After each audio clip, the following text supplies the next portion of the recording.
सब गोटा के प्रणाम करै छी। हम भावना मिश्रा एखन happy for U page per live छी आ हमर संग डॉक्टर प्रमोद कुमार जी छथिन तऽ अहाँके हैप्पी फॉर यू पर बहुत बहुत स्वागत अछि। आवाज आबि रहल छै ने? हाँ, धन्यवाद भावना जी, बहुत बहुत धन्यवाद अपने के। और अहाँ एक कवि के साथ साथ प्रोफेसर भी रहलहुँ हैं, रिटायर भऽ चुकलहुँ हैं एखन और बहुत ही प्रसन्नता भऽ रहल यऽ। बहुत विद्यार्थी के जिंदगी में अहाँ उजाला आनने हेबै और ओकर संग संग अहाँ लिखैत भी रहलहुँ तऽ बहुत पैघ गप होइ छै कि पढ़बैत लिखबैत लिखब तऽ बहुत ही नीक लागि रहल यऽ। और जते गोटा अहाँ सब छी, अहाँ सबसे आग्रह कि ई लाइव के बेसी से बेसी शेयर कर दियौ, जैसे बेसी से बेसी लोग जुड़ती।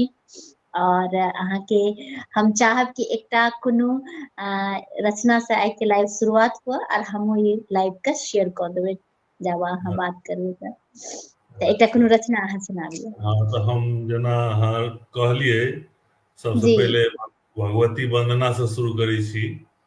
जी जी, स्वागत स्वागत। अपना सब मिथिला में से जी देवी भक्त छी, जी हम सब शक्ति के पुजारी छी, तऽ शक्ति वंदना से हेबाक चाही। जी तऽ सुनल जाओ। जी। आँखि छल नोर सँ भरल माते, छवि निहारि न सकलहुँ हे। आजुर में अरहुल विराजित, चरण पखारि न सकलहुँ हे। आँखि छल नोर सँ भरल माते, भाव सँ भरल हृदय छल हमर, वाक हरण कय लेलक हे। ने कहलहुँ ने सुनलहुँ किछुओ, मुख बधिर हम भेलहुँ हे। आँखि छल नोर सँ भरल माते, छवि निहारि न सकलहुँ हे। आजुर में अरहुल विराजित, चरण पखारि न सकलहुँ हे। बहुत विनय पर दर्शन भेल छल, समय नीक नहि पौलहुँ हे। शोक छल भारी घर बिरान देखी, देहरि पर हम खसलहुँ हे। आँखि छल नोर सँ भरल माते, हे जग जननी कुल केर देवी, पूत अहाँक अछि हरल हे। क्षमा करू अपराध हमर माँ, कोर अपन बैसालिय हे।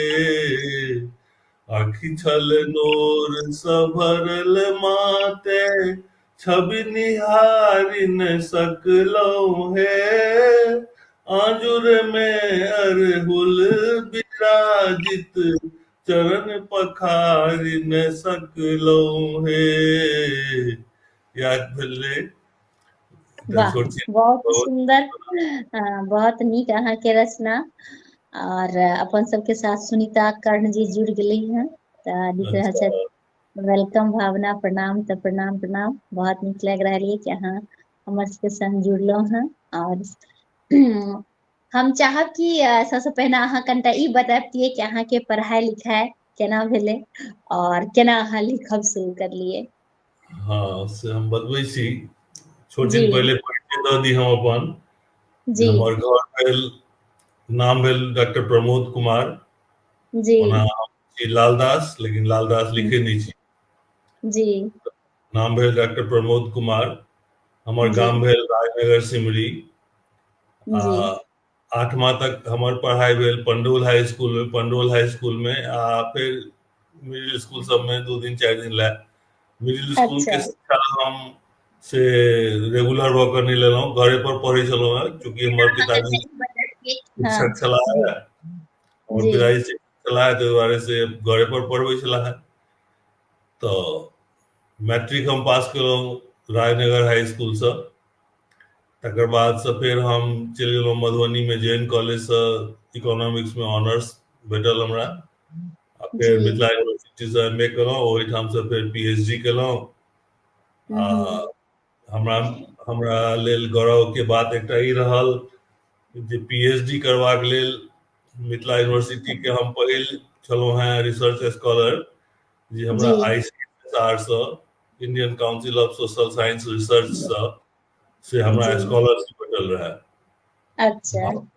बाद में आरो लोग के भेटल हेतनि, हम नहीं जानै छियै, लेकिन जी। हमरा भेटल। वाह वाह। तो 1985 ईस्वी के गप छी, 85 अरे वाह 86। वाह। तो हम तकर बाद से यूपीएससी के द्वारा हमर लेक्चरर के रूप में से सिलेक्शन भेल रहा। तो हम ऑल इंडिया में सेकेंड स्थान प्राप्त क के से यूपीएससी के द्वारा लेक्चरर बनलहुँ। अच्छा वाह। ई भेल हमर से पढ़ाई लिखाई। तखन अहाँके जे प्रश्न छलै, मूल प्रश्न जे जी। हमर हमरा से सब पूछै छै ई बात, जे हमर विषय छलै अर्थशास्त्र, प्रोफेसर छलहुँ हैं। तो फिर हम ई साहित्य के दिस कहाँ से आबि गेलहुँ, केना लिखल लोग। बिल्कुल बिल्कुल, ई प्रश्न रहा हमार अगला क्वेश्चन इएह रहा। आस्था के स्टूडेंट जे छै से साहित्य केना लिखे लागले। जी। अर्थशास्त्र इवन जे हमरा एहि बीच में हम पांडिचेरी से अबैत रही दिल्ली, तो रास्ता में हमरा लोग सब ट्रेन में भेट गेला। तो सब गपशप में पता लग गेलनि जे हम लिखतो पढ़ितो छी। तो जी।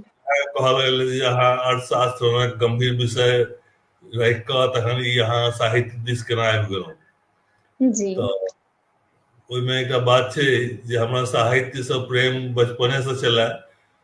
आ एकटा समय छै जे हमरा याद अबैया जे हम बहुत जखन बच्चा रही, 8-10 साल के रही, ओहि समय जी। में चंपक, नंदन, नन्हे सम्राट, जतऽ कतौ से भेट जाए नुका जी। चोरा के पढ़ी। गार्जियन सब ओहि समय में पढ़ी, पत्र पत्रिका सब पढ़नाइ के खराब बुझै छलखिन हैं जे जी। कोर्सक चीज नहीं पढ़ैया। जी। तेना के पढ़ी। अहिना हम जखन 10वां में एलहुँ, जी। हमरा सबके स्कूल में शनि दिन के होइ छलैया साहित्य परिषद, ओहिमें कविता पाठ, गीत गबै छलैया विद्यार्थी सब। तो देखै जी। छलियै जे हमरा क्लास के या हमरा से जूनियरो स्टूडेंट सब गीत गबै छै, कविता पाठ करै छै, आ कहै छलै कि हम अपने लिख कऽ एलहुँ हैं। तो हमरा बड़ा आश्चर्य लगै छलै जे लोग कविता केना लिख लै छै अपने। जी। एक दिन हमरो भेल जे हमहूँ लिखी, आ हम कहीं नीक विद्यार्थी में से कहना जाइ छलहुँ। होइ छलै जी। कि जे ई साधारण साधारण विद्यार्थी सब कहै छै जे हम अपने से कविता लिख लै छी, तो हमरा किया नहीं हैत, हमहूँ करब। जी। एक राति हम ठानि लेलहुँ जे कविता लिखी। भरि राति जी। जगले रहि गेलहुँ, आ जी। कए बेर फाड़ि कऽ फेंकलहुँ। तो भोर में से जखन भोर भेलै तो हमर पिताजी ट्यूशन पढ़बैत रहथिन विद्यार्थी सबके।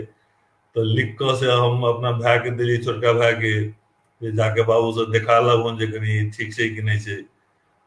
तो बाबू देखलखिन तो उनका चेहरा पर कनी मुस्कान आबि गेलनि। तो ठीक ठाक कऽ देलखिन। तो हमरा छोट भाई के अनिल के कहलखिन जे बयाला कहाँ छौ। तो हम एलहुँ डरे डरे। तो डरे डरे एलहुँ तो हमरा कहलथि जे ठीक ठाक कऽ देलियौ है, मात्रा संबंधी किछु गड़बड़ी छलैया तकरा ठीक कऽ देलियौ है, लेकिन एकटा बात जानै छी। तो बोली की। तो प्रेमचंद के जानै छहुन। तो बोली हाँ जानै छियनि। तो प्रेमचंद के मूलो अवस्था तक जाबत तक मरलखिन उ, ताबत तक हुनका पैरक जूता फटले रहि गेलै। तो ओकर अर्थ हमरा समझेलथि जे साहित्यकार जे छै से कहियो संपन्न नहीं भऽ सकैए आर्थिक रूप से। तो ताहि दुआरे जी। जीवन चलबै के लेल से पढ़ाई लिखाई कर, छोड़ एकरा सबके। तो जी। हमरो ठीक कहि रहल छै तो छोड़ि देलियै। लेकिन दोसर रूप जेना यूनिवर्सिटी सब में लेख प्रतियोगिता होय तो ओहिमे लेख प्रतियोगिता के भाग ली, जी। पुरस्कारो भेटल एक दू बेर। जी। तकर बाद से फिर अपन जखन प्रोफेसर बनलहुँ तऽ अपन विषय से संबंधित, अर्थशास्त्र से संबंधित अनेको से रिसर्च पेपर हमर पब्लिश अछि। 40टा से बेसी हमर इंटरनेशनल पेपर्स पब्लिश अछि। तहन किताब लिखलहुँ, किताब में चैप्टर सब लिखलहुँ, तो बहुत किछु केलहुँ। तऽ लिखैत पढ़ैत हम रहलहुँ सब दिन, एहन नहि जे हमरा छूटल हुए से नहीं अछि। जी तऽ तखन जी अर्थशास्त्र लिखै छलहुँ आ मैथिली आ हिंदी में लिखै छी, अंतर छै एते। जी जी जी। तो लिखब अहाँ कहिया से, मतलब कोन ईस्वी से शुरू करलिए? ई 2019 में हम लिखनाइ शुरू केलियै। अच्छा। तऽ पहिले हम जी। पहिल कविता लिखलियै 2019 में से अच्छा हिंदी में। हिंदी में दुआरे अच्छा। मैथिली हमरा ठीक से लिखऽ नहि अबै छलै, तऽ बहुत जी कठिन जी। मैथिली के शब्द हमरा आबै छलै, तऽ दिक्कत होइ छलै हमरा। लेकिन हम्म। सोचलहुँ जे नहि, मातृभाषा के सेवा केनाइ बेसी नीक छै। जी। तऽ कोशिश कऽ कऽ, बहुत प्रयास कऽ कऽ, लोक सबके पढ़ि कऽ से जी। हम तखन सीख गेलहुँ। भाषा छलै तो मातृभाषा। ओ जे हिंदी की कविता लिखने रहिए से अहाँ के पास एखन अवेलेबल छै तो सुना देतिए, अगर छै अवेलेबल तऽ? ओ हिंदी वाला छलैया। हाँ तो तऽ हिंदियो के सुना सकै छी अगर छै अवेलेबल ओ छै कविता तऽ। हम सुनबै छी अहाँके। हाँ सुनाबिए।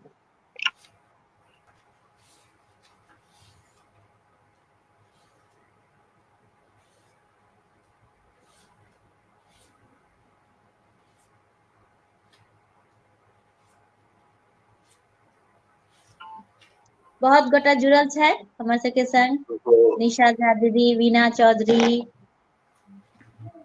सुनीता कर्ण, तो सब गोटा के बहुत बहुत धन्यवाद देबै कि अहाँ सब हमर लाइव से जुड़ल छी, ताहि लेल बहुत बहुत धन्यवाद। कर्ण तऽ हमर भतीजी छथि।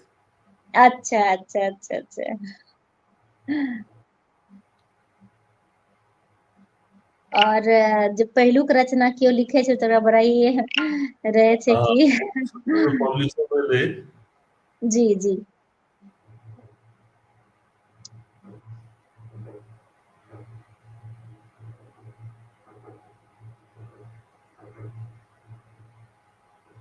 कतऽ चलि गेलै?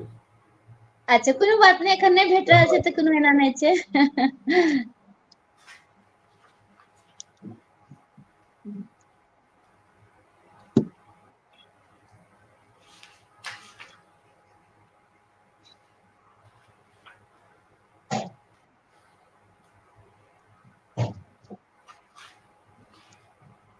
अपन सबके हैप्पी फॉर यू पर हर बृहस्पति के साँझ में 5 बजे काव्य धारा होइत अछि, और ओहि काव्य धारा में अपन सबके मिथिला के कवि आबै छथि, अपन रचना से अपना सबके आनंदित करैत छथि।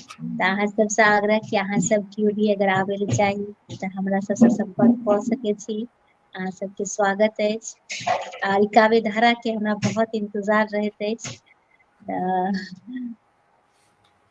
अहाँ के जे ये पद भूतपूर्व अध्यक्ष अर्थशास्त्र विभाग, Tagore government arts and science college Pondicherry केंद्रीय विश्वविद्यालय, और 20 वर्ष अध्यक्ष रहलिए हैं। एकेडमिक उपलब्धि है लगभग 40 शोध पत्र राष्ट्रीय और अंतर्राष्ट्रीय पत्र पत्रिका में प्रकाशित। पांडिचेरी विश्वविद्यालय के डिस्टेंस एजुकेशन के लेल अनेक विषय में चैप्टर लिखलिए बा, और 40 से अधिक एमफिल डिग्री के लेल सफलतापूर्वक गाइड करबाक श्रेय बहुत बहुत अहाँके धन्यवाद। पीएचडी बोर्डक मेंबर सेहो रहलिए हैं। एखन धरि मैथिली में 3टा मुदित मन कविता संग्रह, कन किरबा बिहनी कथा संग्रह, सझिया रोपनी कविता संग्रह प्रकाशित अहाँ के भेल हन। हिंदी में पंख उगै, वाह बहुत नीक। और दूटा आर पुस्तक प्रकाशन के लेल तैयार अछि। विभिन्न पत्र पत्रिका में 150 से बेसी बिहनी कथा कविता संस्मरण हिंदी और मैथिली दुनू में प्रकाशित अछि। 50 से अधिक राष्ट्रीय और अंतर्राष्ट्रीय सेमिनार और कॉन्फ्रेंस में शोध पत्र प्रस्तुत केलहुं हैं। यूपीएससी द्वारा अखिल भारतीय प्रतियोगिता परीक्षा में 2य स्थान प्राप्त कऽ के अहाँ जैसे प्रोफेसर बनलहुं हैं, वाह।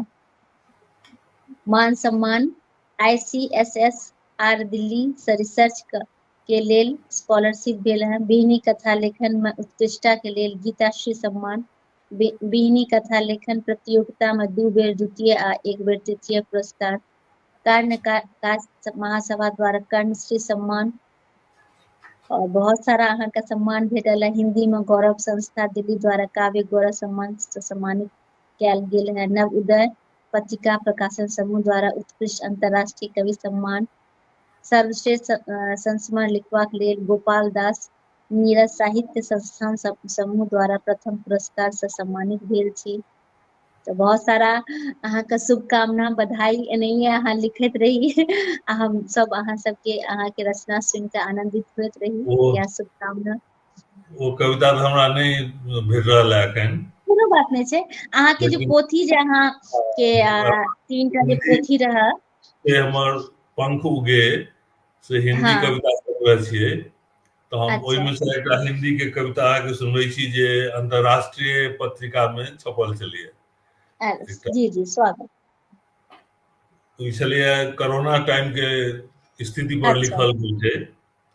अच्छा शीर्षक है तूरे नील गगन के पक्षी, तूरे नील गगन के पक्षी, तूरे नील गगन के पक्षी क्यों चिढ़ा रहा है मुझको, तूरे नील गगन के पक्षी क्यों चिढ़ा रहा है मुझको, मेरे भी पंख बड़े बड़े हैं किसी ने बांध रखा है उनको, मेरे भी वाह पंख बड़े बड़े हैं किसी ने बांध रखा है उनको, नित फड़फड़ाकर पंख को तौलूं उनमें भरी ऊर्जा को नापूं, सब कुछ तो वैसा ही है जी फिर भी आशंका से घुलता जाऊं। वाह बहुत अर्थपूर्ण वाक्य छे ई सब। नित जी फड़फड़ाकर पंख को तौलूं उनमें भरी ऊर्जा को नापूं, सब कुछ तो वैसा ही है जी फिर भी आशंका से घुलता जाऊं। वाह जा, जा तुम छोटे तारों से कहना, जा तुम छोटे तारों से कहना, कहना बादल के छोटे बच्चों से, और सुनाना नील गगन से, आऊंगा मैं उनसे मिलने। वाह माँ बड़ी दयालु अपनी, अभी न कड़ियां बांध रखी हैं, कुछ दिनों में पिघलेगी ऐसी, खोल कड़ियां खुद रोएगी। वाह सुनियो लाइन सबके सुनियो। माँ वाह अर्थात पृथ्वी की धरा, माँ बड़ी दयालु अपनी, अभी न कड़ियां बांध रखी हैं। कोरोना काल के छै जखन सबके पैर हाथ जकड़ल छलै, घर में बंद छलै सब, जी वही स्थिति के वर्णन छै जे माँ हम्म। बड़ी दयालु अपनी, अभी न कड़ियां बांध रखी हैं, कुछ दिनों में पिघलेगी ऐसी पृथ्वी। ऐसे माँ जो है जब डांटती है तो डांटती है, और जब पिघलती है तो बच्चे को ऐसे गोद लेती है, अपने में सिमटा लेती है कि आनंद आनंद हो जाता है। वही जी है, तो में पिघलेगी ऐसी, खोल कड़ियां खुद रोएगी। मांग बादल से आशा थोड़ी, चांद से ले लूं खिली चांदनी, हवा से थोड़ी शीतलता लेकर बांटू मैं घर घर जाकर। तो वाह ई चले है। वाह तो ई बहुत कविता सुंदर। से अंतरराष्ट्रीय पत्रिका छै एकटा, तैमे छपल छलै हिंदी के।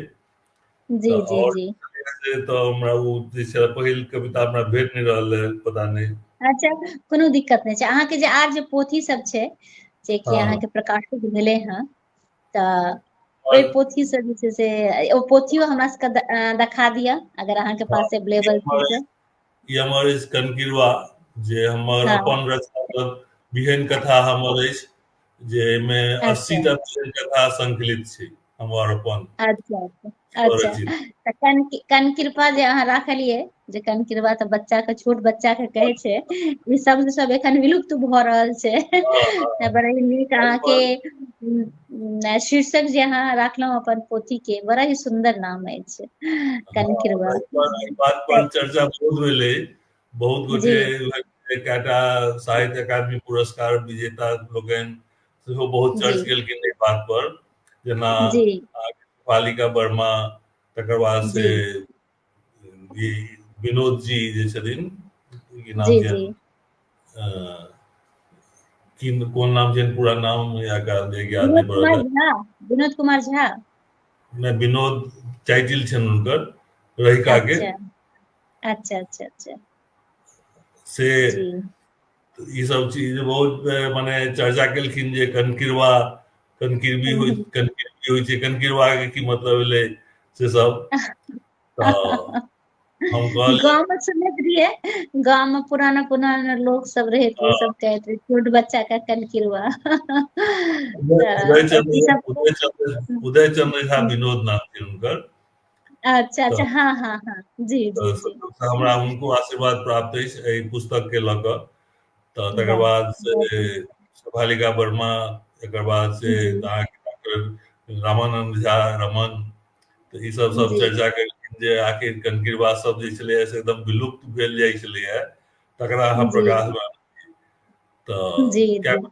कनकिरवा सब तऽ की छै नहीं छै ताहि पर से फालिका जी वर्मा कहलखिन जे नहीं नहीं हमरो सबके ओतऽ से जी सहरसा में से छोट बच्चा के से कनकिरवा ननकिरवा जी। कंकिरवी ई सब कहल जाइ छै तऽ सही कहलिए। तेकर कनी मतलब कि दू लाइन में कनी एकर सारांश बता देतियै जे अहाँ ई नाम किया राखलियै।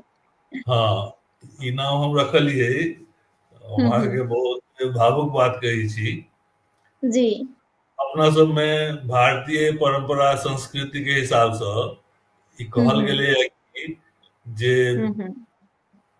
पिता के नाम ओकर पुत्र से रखै छै बचा के रखै छै पिता के नाम ओकर पुत्रे से चलै छै सही गप तऽ छै।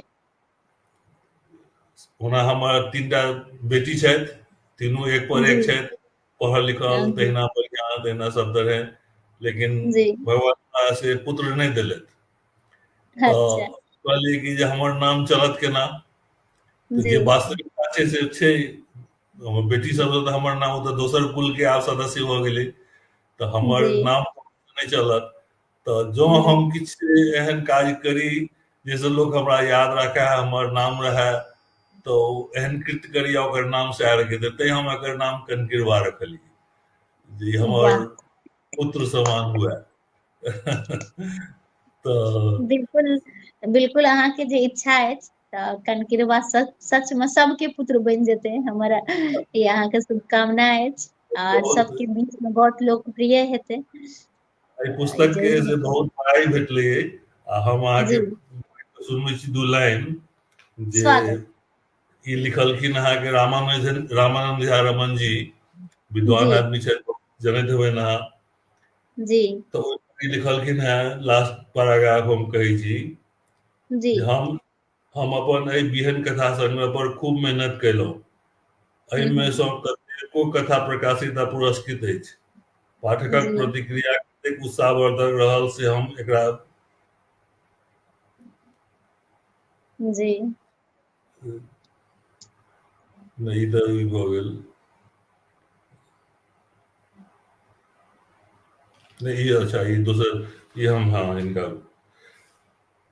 कनकिरवा में संकलित कथा लेखकक व्यापक अनुभव एवं मैथिली वाक्धाराक अनुरूप प्रभावशाली अभिव्यक्तिक लेल पाठक जगत में अवश्य आदर पाओत से विश्वास अछि प्रमोद जी जी सन प्रतिभाशाली अपन समय समाजक प्रति एहन संवेदनशील एवं साहित्य में धनात्मक मूल्यक रचनाकार एखन धरि किएक नुकायल छलाह से आश्चर्य लगैत अछि ई डॉक्टर रामानंद जी रमन के वाक्य छियनि कहब छनि जी जी तऽ बहुत लिखलखिन ई जी तऽ एहिमे छोट छोट बिहन कथा छोट कथा होइ छै अहाँ जनै छियै तऽ जी जी जी छोट कथा 80टा कथा छै तऽ किछु कथा जी सब जे छै से बहुत मार्मिक छै अखने हमरा एकटा प्रोग्राम भेल छले ई जी कर्णकुटी के मिथिला महिला ग्रुप पर जी परसुए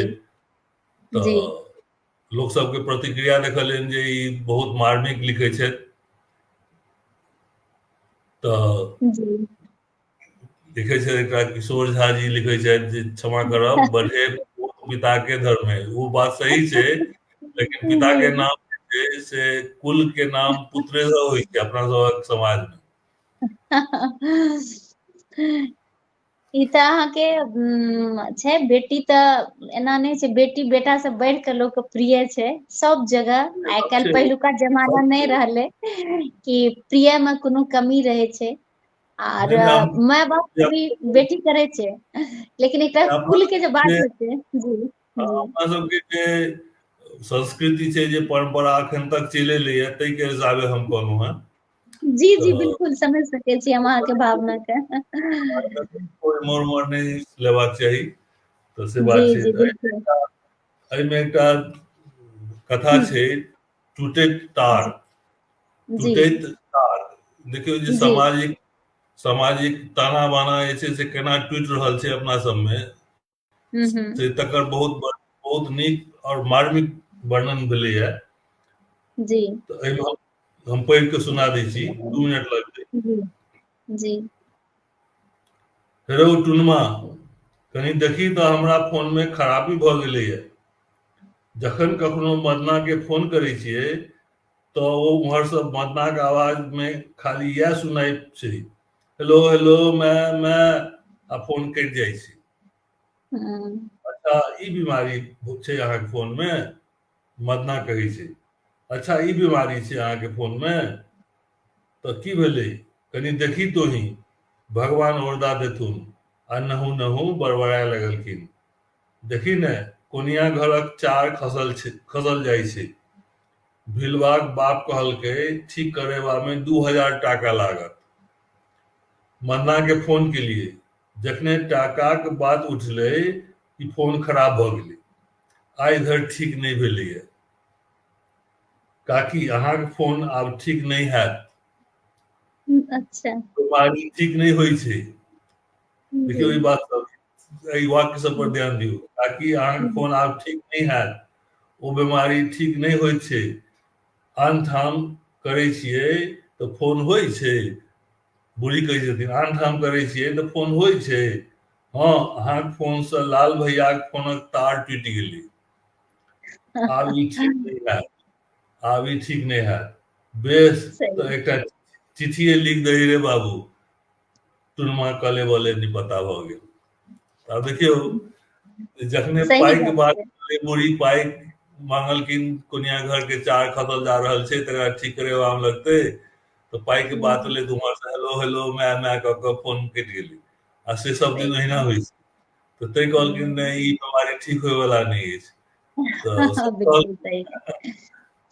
तऽ जी छोट छोट बात के लऽ कऽ, छोट छोट बात के लऽ कऽ अहिना हम कोशिश केलियै जे लिखी, आ लोक जी सबके जी बहुत जी पढ़लनि हैं।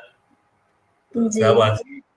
अहाँके फेर जे दोसर पोथी छै, ओकर नाम छै, कविता सबसँ पैघ, संग्रह छै ने? मुदित मन सबसँ छै, पैघ मुदित मन। मुदित हम्म। मन छै ई। तऽ जी। मुदित मन जे पहिल पोथी छै, 2019 में प्रकाशित भेलै। आ कविता एकर संग्रह छियै ने? हँ, कविता संग्रह छियै।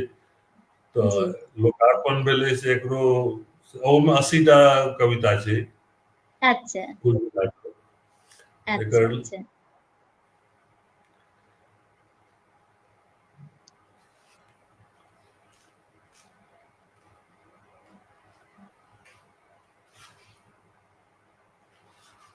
तऽ एहिमे एकटा बहुत छोट कविता छै जे हम अहाँके सुनबै छी। हाँ हाँ, स्वागत, सुनाबियौ। बहुत छोट छै लेकिन बहुत मार्मिक छै। बिल्कुल शीर्षक छै स्वागत। मड़ुआ रोटी। जी। कहिया धरि लिखेतै मड़ुआ रोटी नोन मिरचाइ। कहिया धरि लिखेतै मड़ुआ रोटी नोन मिरचाइ।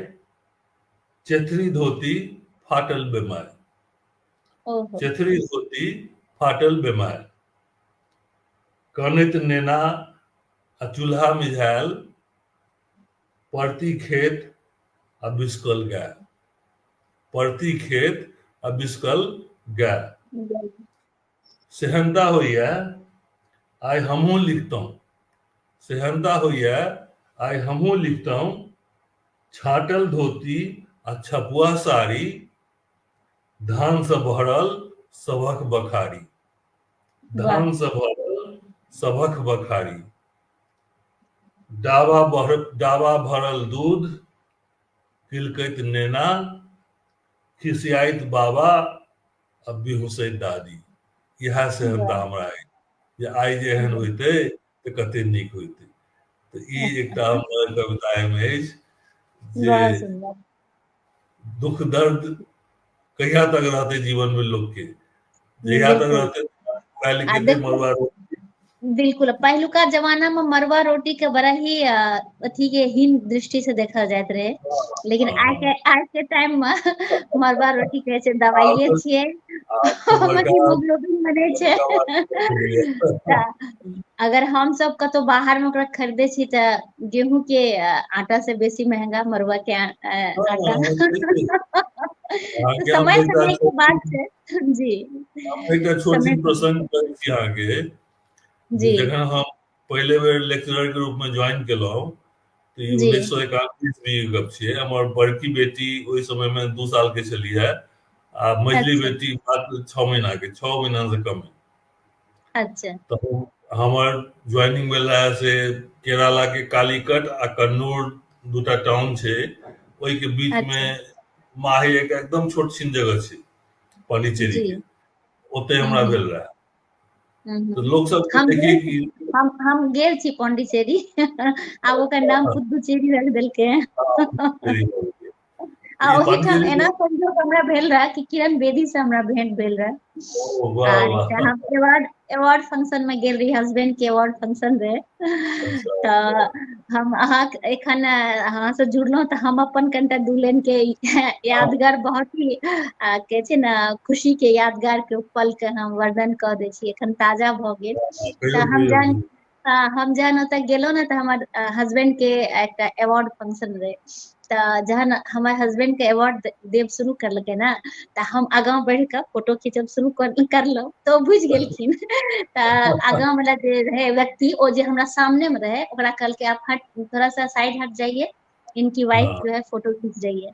तऽ हम फोटो खींच लेलिए। फिर उनका दिमाग में ई बात एले, वो कहलखिन कि जे आज जो आपको ये जो अवार्ड मिल रहा है उसमें आपकी जो पत्नी है उसका बहुत बड़ा योगदान है। किसी भी व्यक्ति को हाँ अगर अवार्ड मिलता है तो उसमें उसकी पत्नी का बहुत बड़ा योगदान होता है, क्योंकि अगर वो समय से सब कुछ ना करे और तो आप अच्छे से सोच नहीं पाइएगा, अच्छे से खाइएगा नहीं तो बीमार पड़ जाइएगा, बहुत सारा योगदान होता है।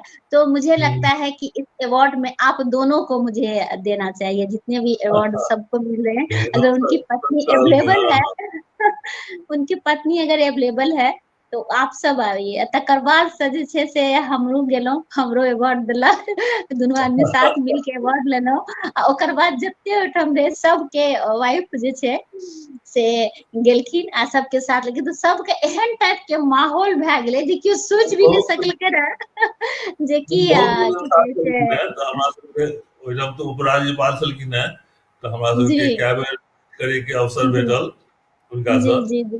तऽ बहुत नीक मने स्वभाव, बहुत नीक से हाँ, गप सप भेल, बड़ा नीक लागल। सबसँ सबसँ घुलि मिल जाइ छलखिन हेँ। ई नहि जे हम पैघ बिल्कुल। छी, एते बड़का आदमी छी तऽ हम केना हाँ ककरो बिल्कुल, से उनका एक मतलब करब। गौरव है। जी। हाँ, तो बहुत तऽ एक बढ़िया, बहुत माहौल भी बढ़िया। चेंज भऽ गेलै ने, जते सारा लोग आयल रहे सबके एकदम से सबके एकदम भेलै कि भावना के कारण ही हमरा सबके आइ अवार्ड भेटल।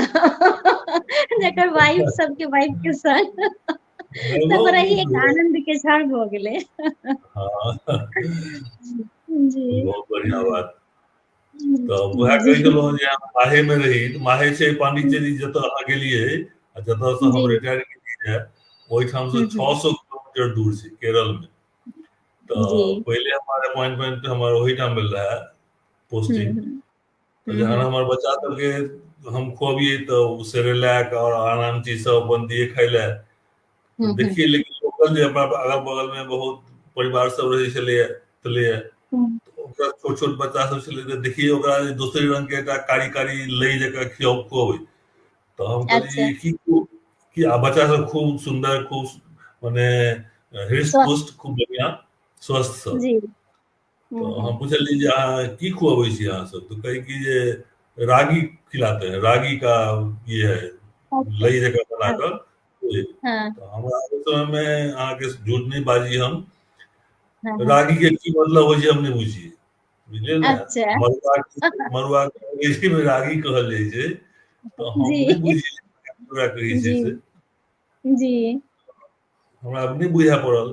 तऽ तखन हम जी अपन एकटा हमरे कलीग हमरे संगे जे काज करै छलथि, हमरा घरक ठीक पाछू में रहै छलथि, तऽ हुनका से हम पूछलियै रागी की होइ छै, तब हमरा कहलक जे एना एना होइ छै, ई होइ छै। ओ ई तऽ मड़ुआ छियै। हम कहलियै देखियौ, हमरा सही बात। लोग मड़ुआ बाहर उपजेनाइ में छोड़ि देलकै, रागी। मड़ुआ जी उपजेनाइ छोड़ि देलकै, जे गरीब लोकक अन्न छियै, अनाज छियै, छोड़ि देलक। आ आइ हम हाँ, देखियौ जे केहनो केहनो धनिक सब जे बच्चा सबके ई रागी के लेप लै खुआबै स्पेशली छै। रागी खुआएब। से वएह गप छै। समय के तो। हाँ बिल्कुल बिल्कुल सही कहि रहल छियै। तऽ हम चाहब कि एकटा आर अहाँ अपन रचना सुनाबितियै। तऽ हम सुनबै छी अहाँके एकटा हम जी मुख्य रूप से आइ काल्हि आब हम गीत लिखै छियै। वाह। तऽ हम एकटा चाहब जे हम गीते सुनाबी अहाँके फेरसँ। स्वागत, बिल्कुल बिल्कुल गीत सुनाबू। हमहूँ कनि मनी गीत कखनो लिख लै छी। तऽ हम जरूर सुनय चाहब अहाँके गीत। एकटा गीत हमर बहुत प्रसिद्ध भेलैए, तऽ जी ओकरा तऽ यूट्यूब में सेहो गायल गेलैए, ओ पानिभरनी वाला। तऽ हम अच्छा आइ नहि गायब, ओ रिपीटेशन भऽ जेतै, तऽ ओहिसँ बढ़िआँ जी छै जे हम कभी तऽ हमरा रहैया कि जे गाम घर से हम अलग, हमरा गाम घर से बड़ा प्रेम छले। हम पीएचडी करे काल तक गामे में छलहुँ हेँ। जी ओकर बाद नौकरी भेल से हमरा तेहन दूर भऽ गेल जे अपना गामसँ कम से कम तऽ 3,000 किलोमीटर दूर, जे कोनो अच्छा ने अपन अपन ने भाषा, ने अपन संस्कृति, ने अपन तरहक लोक, किछु नहि। सही बात। गामक सही अभाव बात। हमरा बड़ा खटके, बहुत चीज खटके। जी से अखन तक कंटिन्यू करैया। तऽ जी हमरा होइया कि गाम में जे पहिलका जे चीज सब छलैया से छै कि नहि छै, नहि छै तऽ जी किया छै, तऽ एहि सब पर जी बहुत लिखलियै हम।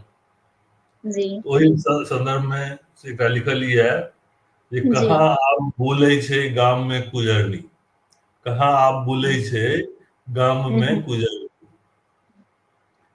कहाँ आब बोलै छै गाम में कुजरनी, भोरे भोरे कूच रही छल भट्टा लेरुकी झुमनी, कहाँ आब कूच रही छै गाम में कुजरनी।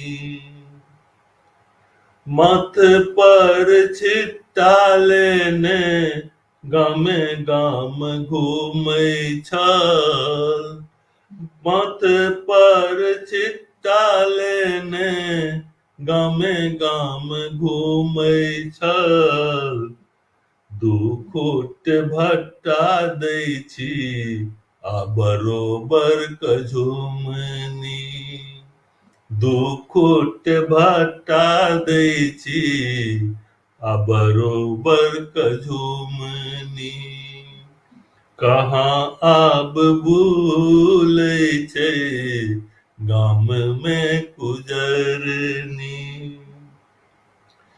पाकल टमाटर छैया हरियर परोर ये, पाकल टमाटर छैया हरियर परोर ये, डगरी लऽ कऽ आबै जाथुन आखी लबथुन मौनी, वाह। डगरी लऽ कऽ आबै जाथुन की आखी लबथुन मौनी, कहाँ आब कुछ रहे छै गाम में कुजरनी,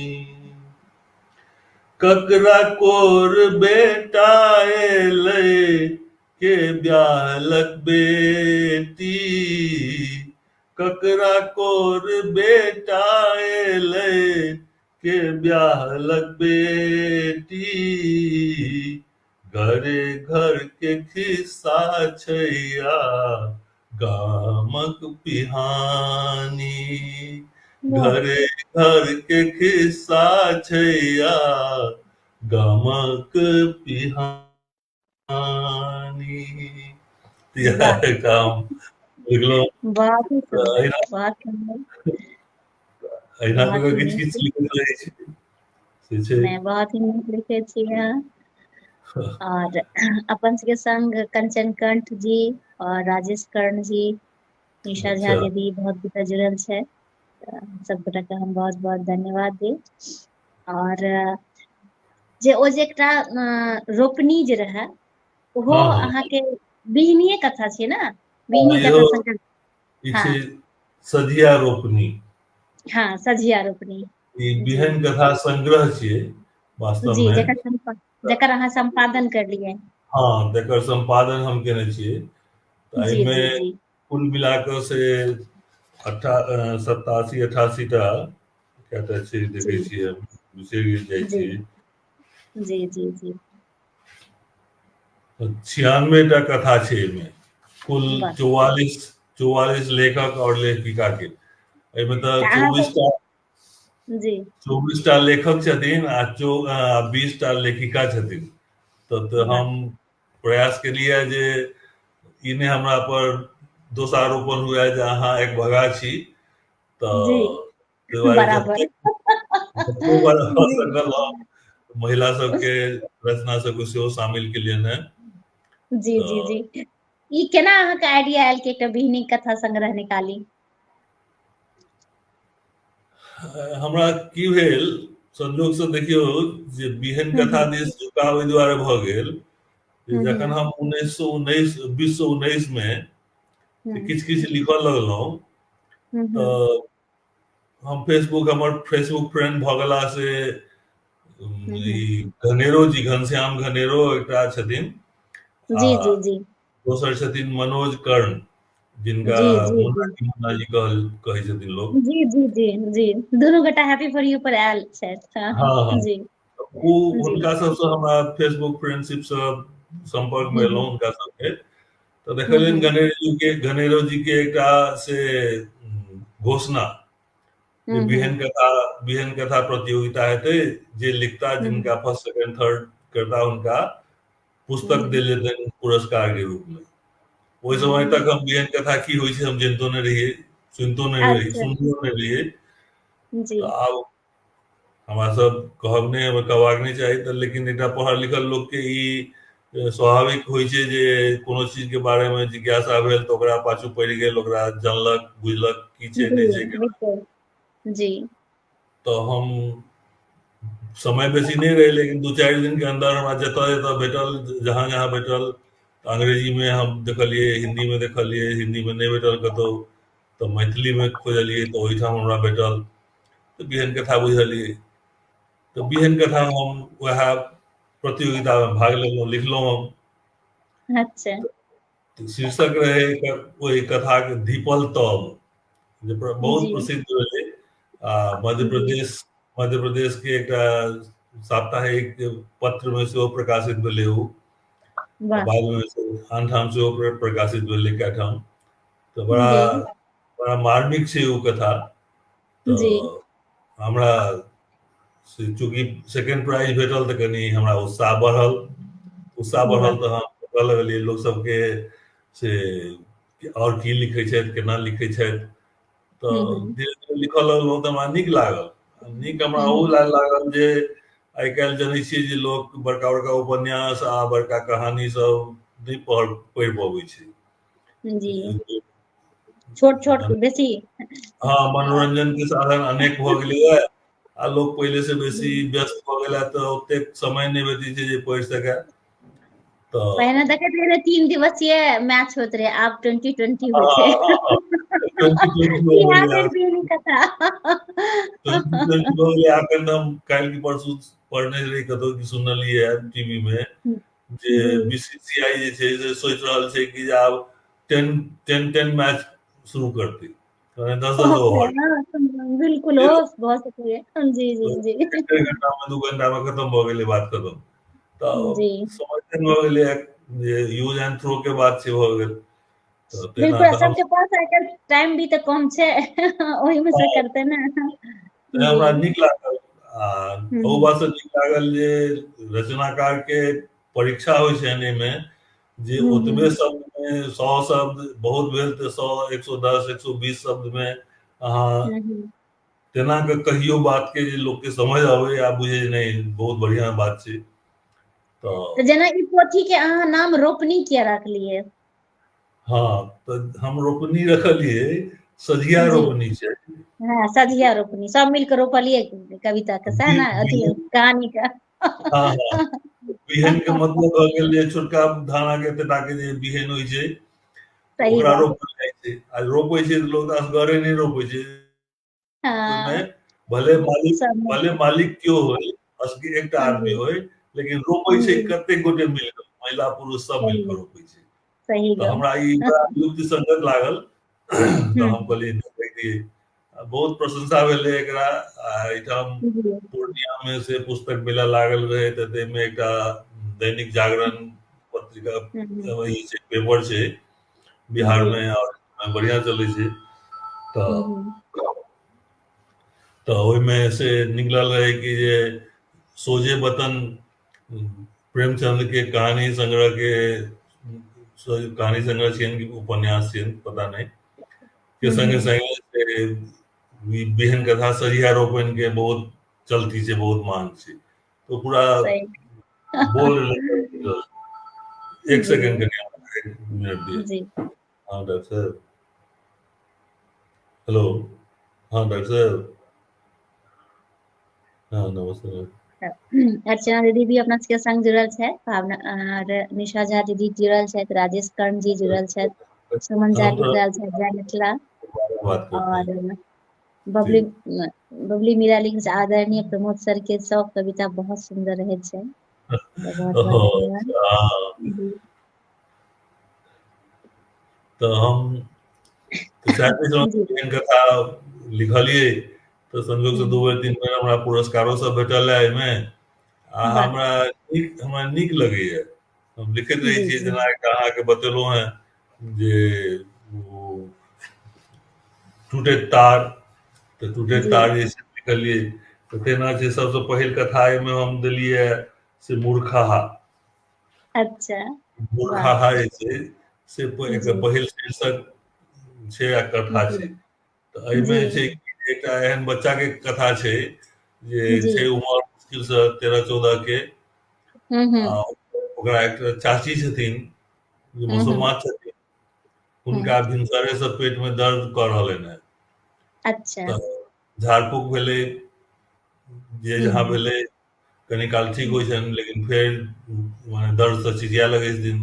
अगल बगल के लोक गेलै किछु कहूँ कहि देलकै हम्म चलि गेल, लेकिन हम्म बेचारी अपन अंगना के अपन घरक असोरा पर पड़ल छथिन, कोहरि रहल हम्म छथिन। आइ एकटा बच्चा 13-14 साल के छै से देख रहल छै बार बार। अहिना हम्म के साँझ भऽ गेलै तऽ हम्म साँझ पानि पड़ैत रहै कनि कनि, मौसम रहै खराब, ओहि लड़का हम्म के बाबू के मोन भेलनि जे हम लिट्टी चोखा खाइ। अच्छा तऽ लिट्टी चोखा खाइ, मौसम कनि ठंडा रहै तो ओहि लड़का के माय बजलखिन रौ कहाँ छै मूर्खा, कहाँ छै तू? की अतऽ एले पाइ ले 10 रुपया, सतुआ, लहसुन, मिरचाई, नेबो, डालडा बाजार से जाके ला, बाबू के आइ लिट्टी चोखा खायके मोन छै। विदा भेल। ओ सतुआ नेबो कैरले आनत, दोकान गेलै दवाइ दोकान, दवाइ दोकान वाला से कहि कऽ दर्दक गोटी कीन कऽ आनि कऽ चाची के खुआ देलकनि। वाह खुआ कऽ बेचारी के कनि काल के बाद दर्द ठीक भऽ गेलनि। तऽ हाँ ओहिठाम ठाढ़ रहै तऽ फेर माय चिकरलै रे कहाँ गेला रौ, कतऽ गेलही, एलही किया ने, लेट भऽ गेलै। तऽ हम्म दौड़ल गेल माय लग, हम्म अनलीही कहलकै नहि, किया? ओहि पाइ के तऽ हम गोटी कीन कऽ चाची के खुआ देलियनि। जो हम्म मूर्खा रे मूर्खा, जनम भरि के मूर्खा रहि गेला तू। तऽ इएह खिस्सा छै देखियौ। तऽ बहुत सुंदर, बहुत नीक वर्णन। माय बहुत बाप के लेल सुंदर। ओ मूर्खहा छै लेकिन काज हाँ, लेकिन कते हुनका ले भगवान पैघ उनका लेल तऽ वरदान भेलै जिनका पेट में दर्द होइत रहै, चाची के लेल। अहिना जी छोट छीन बात सब लऽ लऽ कऽ हम लिखलियै। जी तऽ जी जी हम चाहब कि एकटा आर अहाँ की कविता सुनी, एकटा कविता आर सुनाबिए। अच्छा तो हम सुनबै छी।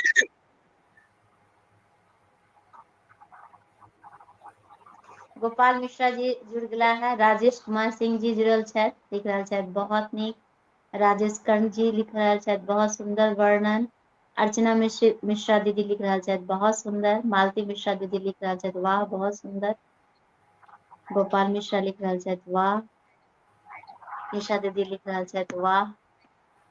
तो सब गोटा के बहुत बहुत धन्यवाद दे कि अहाँ सभी लाइव से जुड़लहुँ हैं, और आग्रह कि लाइव का अवश्य शेयर करब, जैसे बेसी से बेसी लोग इनकर एतेक नीक नीक रचना के संग संग गपशप भी सुनथिन।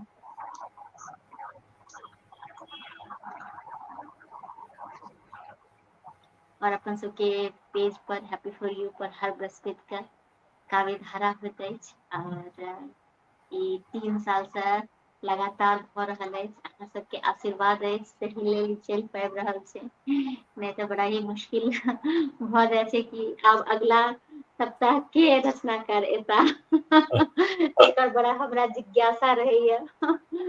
और लेकिन ई छै कि भगवान के आशीष से, अहाँ सबके आशीर्वाद से, अहाँ सबके सहयोग से कि फेर अगला नाम हमरा ध्यान में आबि जाइत अछि आ हुनका आमंत्रित करै छी। अहाँ सब सभी आग्रह कि अहाँ सब जो आबी तो जरूर आबी। राजेश कर्ण जी भी कहने छथिन कि उनको एक दिन हैप्पी फॉर यू पर स्वागत राजेश कर्ण जी के। जी जी सुनायल जाए कविता। तो हम फिर गामे दिस लया सब स्वागत स्वागत। तो शीर्षक छै गीत के आवाज टकरा रहलै है। अच्छा तो अहाँ गाबियो, हम फेर से अहाँ के संग जुड़े छी। हमरा एकटा फोन आबि गेल, अहाँ गीत गाबियो, अहाँ लाइव अच्छा हम फेर से जुड़े छी, अहाँ गीत गाबियो ठीक ना। शीर्षक छै हेरो मनवा गाम। हेरो मनवा गाम। हेरो मनवा गाम चल, गाम चल, गाम चल। हेरो मनवा गाम चल, गाम चल, गाम चल। मरुआ रोटी खा क मनमा पानि पीबिहे कल पर। हेरो मनवा गाम चल, गाम चल, गाम चल। नहीं नीक लगैया 5 सितारा, कोठा सोफा मोटर कार। नहीं नीक लगैया 5 सितारा, कोठा sofa motor car. AC cooler छोड़ छाड़ क, एसी कूलर छोड़ छाड़ क खोपड़ी बनिहे गाछ तर। हेरो मनवा गाम चल, गाम चल, गाम चल। कचरी मुरही झिल्ली कच, अलुआ सुतनी और केसौर। कचरी मुरही झिल्ली कच, अलुआ सुथनी और केसौर। हाट बाजार जान बै मनमा, कचर कचर खाब गाछ तर। हेरो मनवा गाम चल, गाम चल, गाम चल। शहर में सब त चुप्पे चाप, नहीं निकलत नहीं करतो बात। शहर में सब त चुप्पे चाप, नहीं निकलत नहीं करतो बात। दिन भर हम त बक बक करब, दिन भर हम त बक बक करब, रात क सूतब चुप्पे चाप। हेरो मनवा गाम चल, गाम चल, गाम चल। यह भेल एकटा बहुत सुंदर गामक बात। के लोग के बड़ा ही रहे छै जहन कखनो छुट्टी में अहाँ घर जइयो तो बड़ा जिज्ञासा रहे छै घर जाब, एकटा बड़ा ही अट्रैक्शन आकर्षण रहे छै। बिल्कुल सही कह रहल छियै। और जेना जिंदगी में अहाँ प्रोफेसर रह चुकलिए हैं, एते विद्यार्थी सब आयल हैं, साहित्यकार छियै, एते सारा लोग सब या तऽ कोनो एकटा हम चाहब कि अपन अनुभव हमरा सबके साथ शेयर करतौ। हाँ, बहुत हमरो मोन होइ छलै जे ई जी प्रश्न अहाँ जी हमरा से पूछतहुँ। जी जी तऽ होइ छै कि जे जखन अपना गाम घर अपन परिवेश से बाहर चलि गेलहुँ, साफ एकदम उत्तर से दक्षिण, जी एकटा चैलेंज के रूप में हमरा नौकरी आयल हमरा सामने। जे जी आब ने भाषा अपन अछि, ने अपन संस्कृति अछि, ने अपन लोक अछि, पढ़ेबै तऽ पढ़ेबै केना? ओना कहै लए हम्म, ऑफिशियल लैंग्वेज छलै अंग्रेजी, लेकिन जी अंग्रेजी बुझनिहार शायदे केओ। आब एकदम इमैच्योर बच्चा सब छै, लड़का लड़की सब छै, ओहिमे से गोटाक हम्म आधे कनी मनी अंग्रेजी बुझै छै, नहि तऽ के बुझतै, मलयालम बुझै छलैए। हम्म। तऽ ओहनमे से पढ़ेनाइ, अपना के स्थापित केनाइ बड़का पैघ बात छलैए। सही गप। खैर खैर भगवान हमरा संघर्षमय जीवन देने छथि, तऽ हम संघर्षसँ कहियो डरलियै नहि आइ तक। आ जी मेहनत करैत करैत हम आगू बढ़ि गेलियै। जी ओतहु हमरा से बहुत पैघ नाम भेल, काफी इज्जत भेटल हमरा। जी एकटा घटना के बारे में हम कहब जे हमरा जीवन के, शिक्षक जीवन के लेल हमर सबसँ पैघ उपलब्धि हम ओकरा मानै छियै। ओना जी अनेक पुरस्कार भेटल, अनेक हमरा अवार्ड भेटल है, अखनो हमरा अछि, राखल अछि, पांडिचेरी में अछि, ओतहु अछि। जी एक बेर की भेलै जे हमरा पांडिचेरी से जखन एलहुँ तऽ पांडिचेरी यूनिवर्सिटी के एकटा सेंटर छै, जे हम्म centre for Kanchi Mamunivar centre for post graduate studies and research, बहुत हम्म पैघ संस्था छै ओहिठाम। केवल post graduate studies and research, MPhil PhD होइ छै। तऽ हम्म ओहिमे हमर ट्रांसफर भेल, तऽ हम एलहुँ तऽ बड़ा खुशी भेल, आ डरो लागए जे बीए तक के स्टूडेंट के पढ़बै छलहुँ एखन, आ एकाएक हम्म एमए के नहीं, एमए, एमफिल, पीएचडी जी सब। जी तऽ मने एकदम हम्म मने काज जे छै से, काजक क्वालिटी जे छै से एकाएक बदलि गेलै हमरा लेल। हम्म। पढ़ाई से लऽ कऽ एकाएक रिसर्च दिस भऽ गेलै बात, एकटा जी चैलेंज रहै। जी संयोगसँ राइवलरी तऽ रहै छै, प्रतिद्वंदिता रहै छै डिपार्टमेंट में, एक से दोसर, एहिठाम 10-10 टा प्रोफेसर सब, बड़का बड़का नामी सब, बहुत सीनियर सब, सबसे हम्म जूनियर हमही रही।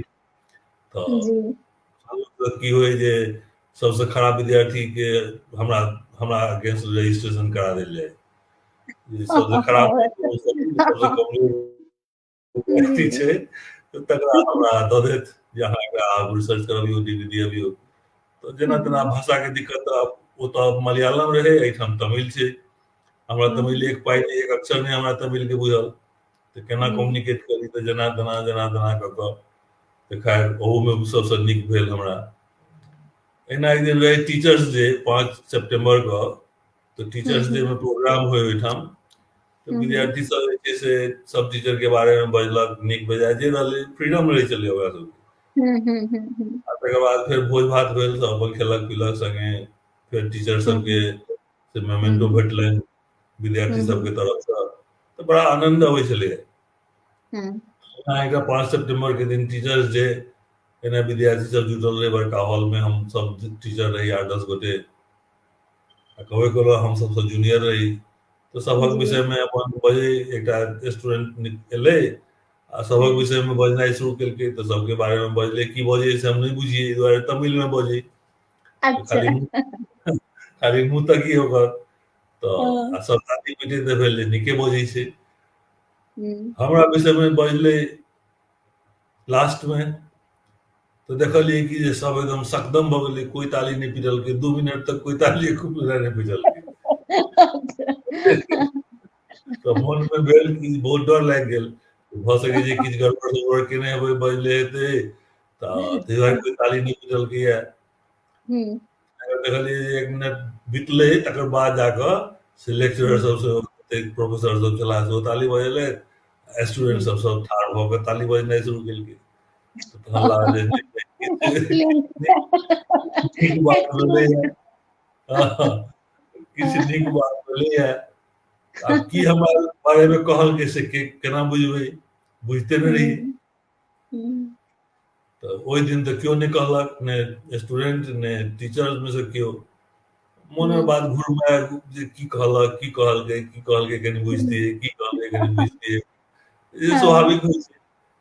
सही दोसर दिन मैंने हमर बहुत सीनियर एकटा लेडी प्रोफेसर छली है, तो हमरे बगल में उनका सीट छलै, बैसे छलियै। तो दुपहरिया तक कोई नहीं कहलक, लंच टाइम बीत गेलै, हमहूँ गेलहुँ लंच करे ला, लंच कऽ के एलहुँ, ओहो एली, तो उनका नहीं रहल गेलै। तो हमरा कहे जाए कि अंग्रेजी में कहले, प्रमोद आपके बारे में वो क्या बोला तो जानते हैं, हम कुछ नहीं जानते हैं। अरे आप इतना बड़ा हो गए आप, क्या मतलब है आपका?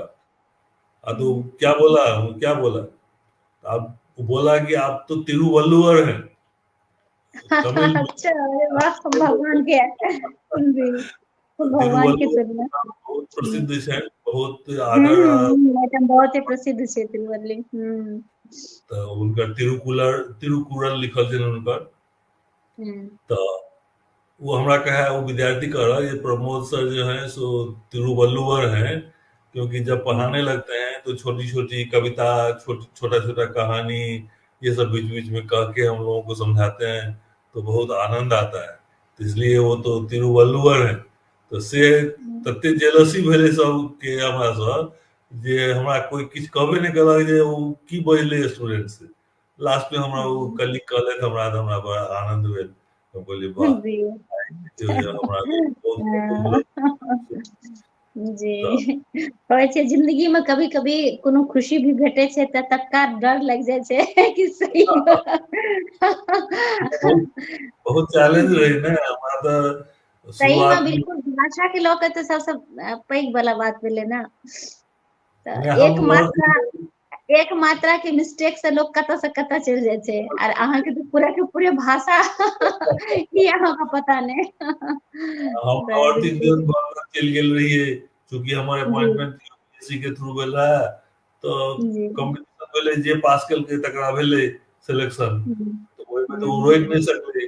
लेकिन हमरा सबके बहुत विरोध हुआ, बहुत हम ही नहीं रहिए, बहुत 8-10 गोटे नॉर्थ इंडियन सब रहे, तो पहिल बैच में तो बहुत विरोध भेले।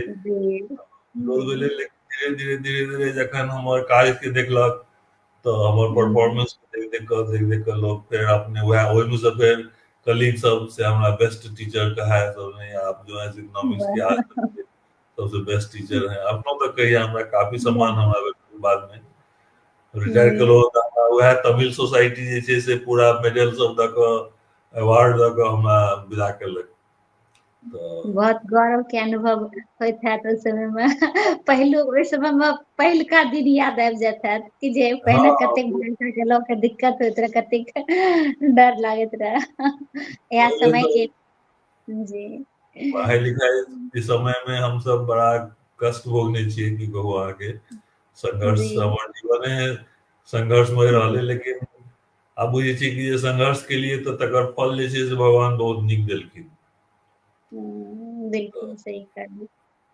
तो हम चाहब कि एक आर रचना हमरा सबके सुना देतो। टाइम तो अपन सबके देखियो 1 घंटा केना बीत गेल पता नहीं चलल। कविता चाहिए तो कविता, यानी तो जे अहाँ के इच्छा, कोनो होइ छै ना कि रचना हमरा सब लग जोगा के रखने हैब कि लाइव में सुनेबे, त अहाँ के जे भी इच्छा हुआ।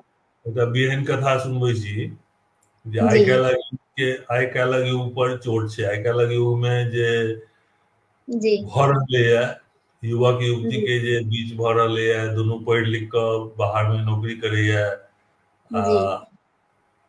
लिविंग रिलेशनशिप में रहैया, बियाह दान नहीं केलक, हम बहुत से की कहै छै प्रगतिवादी छी, हम अहाँ से बेसी बुझै छी, से सब मान कऽ से लिविंग रिलेशनशिप में रहैया, एके संगे ओकर कुपरिणाम जे होइ छै तै पर हम लिखने छी।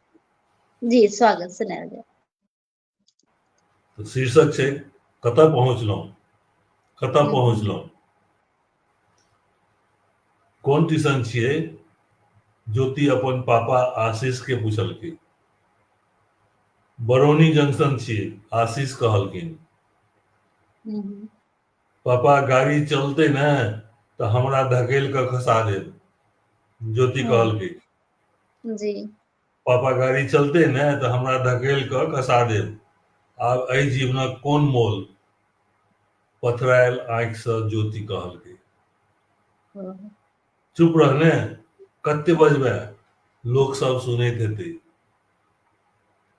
पापा हम अहाँके आस तोड़लहुँ, आब अहाँ हमर सांस तोड़ि दिअ, वह हमर प्रायश्चित।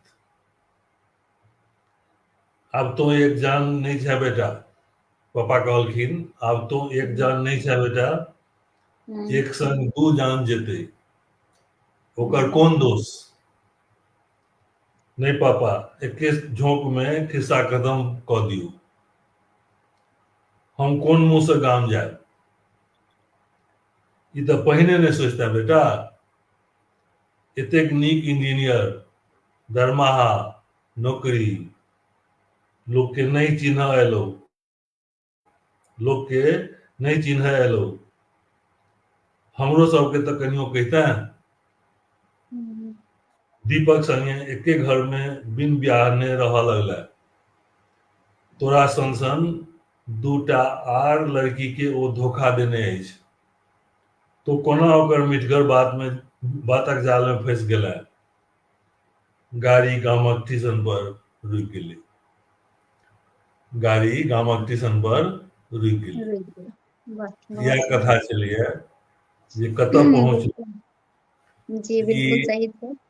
वर्तमान युग में जे भऽ रहलैये तै पर चोट छै। जी जी बिल्कुल सही छै, वर्तमान युग में यह भऽ रहल छै। तऽ बिल्कुल कतऽ जा रहलैये, कतऽ पहुँचलहुँ हम अहाँ से सोचि सकै छियै। तऽ ई प्रश्न छै, कतऽ पहुँचलहुँ हम? कहै छी जे हम बहुत विकास केलहुँ, हमर बहुत विकास भेलै, हम बहुत पढ़ल लिखल छी, विद्वान छी, जानकार छी, सबटा जनै छी। जी जी जी की कऽ रहल छी तकर की कहल जाय एहिमे? बिल्कुल सही कहि रहल छी। कतऽ पहुँचलहुँ? जी जी, तऽ जेनाकि हम चाहब कि हम सब जेना एखन लिख रहल छी, नया जेनरेशन छी, किछु किछु लिख लै छी, जे भी लिख लै छी, तऽ किछु अहाँके संदेश उपदेश हमरा सब लेल कहियौ। संदेश की, अहाँ सब तऽ बहुत बढ़िया लिखै छी। हम तऽ होइए जे हमरा बेसी फेसबुके से पढ़े के मौका भेटैये, किताब जी कॉपी हमरा पाछू देखै छी हमर अलमीरा अछि, अहाँके देखार जी भऽ सकैये, देखायत। जी जी देखार पड़ि रहल अछि, देखार हाँ, पड़ि रहल देखायत। किछु कहू जी किताब सब हम किनलहुँ हेँ एहि 4-5 वर्ष में, तऽ जी कीन के रखने छी आ पढ़ै छी। आ हमर जे कथा सब प्रकाशित होइए, कविता, तऽ जी कोइ प्रकाशक जे छै से पठा दै छथि तऽ पढ़ै छी हम। आनो आन जी लोकके रचना सब पढ़ै छी। जी जी बहुत आदमी बहुत नीक लिख रहल छथि, जी लेकिन हम एकटा चीज हमरा अभाव खटकल से हम हाल में मिथिलांगन के कार्यक्रम में अहाँ सब भेट भेल रहै, ओतौ जी हम जी वायरल रहियै। जी जे साहित्य के समाजक दर्पण कहल गेलैये, तऽ किया कहल गेलैये? जे समाज से हरदम साहित्य के से सरोकार हेबाक चाही, एकदम अन्योन्याश्रित संबंध छै। सही जे बात। साहित्य जे छै जे समाजक दर्पण छै, तऽ समाज में की भऽ रहलैये तकरा नहि दर्शौतै तऽ लोक केना बुझतै? तऽ एकटा चीज हमरा देखाबऽ में आबि रहल है, जे किताब पोथी सब लिखै छथि लोक, कविता लिखै छथि, कथा लिखै छथि। तऽ जेना हम अखने कविता एकटा पाठ केलहुँ मैथिली में, जे मड़ुआ रोटी, जे कहिया तक लिखेबै मड़ुआ रोटी, नोन मिरचाइ आ फाटल चिथड़ी धोती आ फाटल बेमाय। कहिया तक हम लिखबै जे हम चूड़ा दही खाइ छलहुँ हेँ, हमर चूड़ा दही बड़ बढ़िया, हमर मिथिला बड़ बढ़िया, हमर मैथिल बड़ बढ़िया, मैथिली बड़ बढ़िया। ई आत्म विभोरता के जे भाव छै से नीक छै, लेकिन ओकरा मन में राखि कऽ आगू बढ़ू अहाँ। आ वएह चीज खाली सब दिन लिखैत रहबै तऽ आत्म प्रशंसा जकाँ लगैत रहै छै, दूर ई खाली इएह चीज हिनका लिखऽ अबै छनि और किछु नहि लिखऽ अबै छनि। तऽ हम संजोग से मलयालम साहित्य के देखलियै, संजोग से हमरा बच्चा सब दुआरे मलयालम लिखऽ पड़ऽ आबि गेल, तऽ टोटा के हम पढ़ि लै छलियै मलयालम पत्रिका सब। मने ओहि समय में आइ से 25 वर्ष पहले 2 रुपया में 5 रुपया में एकटा के पत्रिका निकलै छलैया, हरेक शहर से एकटा के पत्रिका, एकटा के पेपर। सही गप। आइ की भेलै अहाँके आश्चर्य लगतै जे काल्हि खनी निकलतै कि जे भावना जी के प्रोग्राम छलै ने, भावना जी कोट पहिर के आयल छलखिन पेपर में, बुझलियै। अब अहाँके आश्चर्य लगै, अरे बाप रे कोन एहन बात भेलै बड़का, तऽ नहि भेलै बड़का, लेकिन ततेक मने सूक्ष्म दृष्टि छै ओकरा सबके, छोट से छोट चीज उठा लै छै, लोकके नीक लगै छै पढ़ै छै। तऽ हम देख रहलियै कि जे भऽ सकै छै हम गलत होई, हमरा क्षमा करैत, और जे दर्शक सब छथि से, जो हम गलत होई तऽ, लेकिन हम अपना दृष्टि से जे देखलियै अखन से हम कहि रहल छी। बहुतो कथा कहानी सब हमरा पढ़ल अइ बाजू में, तऽ हम देख रहल छी कि जे आगू तक वएह चीज लिखै छै लोग जे आइ से 100 साल पहिले लिखाइ छलैया, लेकिन 100 साल में से नदी में बहुत बेर से पानि बहि चुकल छै, बहुत बढ़ि गेलै। सही गप। तऽ अहाँ यदि अपना के आइ काल्हि समाज में की भऽ रहलै ताहि पर नहि लिखबै तऽ तखन तऽ साहित्य जे छै से अनुपयुक्त भऽ जेतै, समाज से बिल्कुल ओकरा सही। सरोकारे नहि रहि जेतै। तऽ ताहि बिल्कुल दुआरे हम सही। कहलियै कि जे आइ काल्हि जे घटना घटि रहलैए ताहि सब पर लिखी, तऽ अहाँके आश्चर्य लागत जे देखियौ जे कहू हमरा जे केओ लिखने हेता जे कोटा जाइए अपना घर से, अपना गांव से, अपना मधुबनी, दरभंगा, मुजफ्फरपुर, सहरसा, पूर्णिया ई सबसँ बेटा बेटी सबके सब कोटा भेजै छै, राजस्थान, दिल्ली भेजै छै, IIT पढ़ै IIM के कोचिंग करै लए। जी। कतेक गोटे जे छै, कतेक विद्यार्थी असफल भेलाके कारण आत्महत्या कऽ लै छै। सही गप छै, बिल्कुल सही एकोटा छै। एकोटा कथा हमरा कहू जे केओ लिखने होथिन एहि पर। हारि हम्म, कऽ हम एहि बीच में ऐसे 1 महीना 2 महीना पहिने से लिख कऽ एकटा कथा पठौलियै अखने, ई अहाँके ई जे छै देसिल बायना छै ताहिमे पठौलियै, बुझल। हम्म, तऽ हम नहि कहै छी प्रतिभाके कमी नहि छै, प्रतिभा छनि सबमे, लेकिन हमरा अहाँके जँ मने की कहल जाय कि अम, उपयोगी हेबाक अछि, उपयोगी रहबाक अछि, हमर अहाँके प्रासंगिक रहबाक अछि, तऽ हमर अहाँके रचनाके प्रसंग जे छै से आइ काल्हि समाजमे जे घटि रहल छै तही से संबंधित हेबाक चाही। बिल्कुल आधुनिकता तऽ आने पड़ते, आधुनिकता आने पड़ते। तकर बिल्कुल। अभाव हमरा देखा रहल है, जी। बुझल। बेरोजगारी पर हम अहिना लिखलियै एकटा खिस्सा लिखलियै, पब्लिश भेलै, ओ अहाँके कर्ण कायस्थ महासभा के एकटा छै कर्णप्रिय पत्रिका निकलै जी। छै, तऽ ताहिमे जी। निकललै BSc। आ एकटा जी। लड़का BSc पास केलकै, गरीब घर के छलैया, एकमात्र लड़का,